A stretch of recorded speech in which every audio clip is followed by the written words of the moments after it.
സൂത്ര അല്പനയും ജൽപ്പനയും ഓർക്കുന്നില്ലേ? അവന്മാര് തമ്മിൽ ദേ ഇന്നും തർക്കം. നമ്മൾ തമ്മിൽ യോജിക്കില്ല. ശരിയാ, യോജിക്കില്ല. ഹലോ, നിർത്ത്. എന്താ പ്രശ്നം? ഞങ്ങൾക്കൊരു പ്രശ്നം തീർക്കാനുണ്ട്. പക്ഷെ അതിനു മുമ്പ് ഞങ്ങൾ തമ്മിൽ യോജിപ്പ് വേണ്ടേ? അത് നടക്കുന്നില്ല. രണ്ടു പേർക്കും രണ്ട് അഭിപ്രായങ്ങളാ. ഏയ് അല്ലല്ലോ, നിങ്ങൾ ഒരേ അഭിപ്രായം പറയുന്നത് കേട്ടല്ലോ. താൻ മിണ്ടാതിരി. അല്ല, നമ്മൾ തമ്മിൽ യോജിക്കില്ലെന്ന് രണ്ടുപേരും പറഞ്ഞില്ലേ? പ്രശ്നം വിശദമായിട്ട് പറ.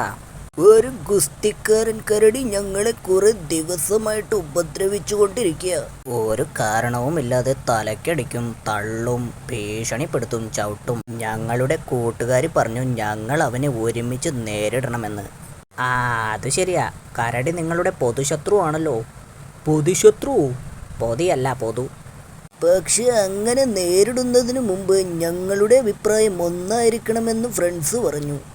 ഞങ്ങൾക്ക് തന്നെ രണ്ടഭിപ്രായമാണെങ്കിൽ അവനെ തോൽപ്പിക്കാൻ പറ്റില്ലത്രേ. എന്താ നിങ്ങളുടെ അഭിപ്രായം? ശക്തിയും അഹങ്കാരവും തടിമിടുക്കുമുള്ള ആ ഗുസ്തിക്കാരൻ്റെ ഉപദ്രവം സഹിക്കാൻ വയ്യ. ഞങ്ങളെ ഒരു പുഴുവിനെ പോലെ കാണുകയാണ് എന്നാണ് എൻ്റെ അഭിപ്രായം. പക്ഷെ ഇവന് യോജിപ്പില്ല. അതെന്താ? കരടിക്ക് ശക്തിയില്ലേ? ശക്തിയുണ്ട്.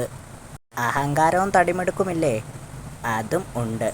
കുസ്തിക്കാരൻ്റെ ഉപദ്രവം സഹിക്കാൻ വയ്യാന്ന് പറഞ്ഞതിനോടാണോ യോജിക്കാത്തത്? അതിലും യോജിപ്പാ. ചേടാ, പിന്നെന്താ പ്രശ്നം? പറഞ്ഞതിലൊക്കെ യോജിച്ചല്ലോ. ഇനി നിങ്ങൾ ഒത്തൊരുമിച്ച് അങ്ങോട്ട് ചെന്ന്. അവസാനം ഇവൻ പറഞ്ഞതിനോടാ യോജിപ്പില്ലാത്തതെനിക്ക്.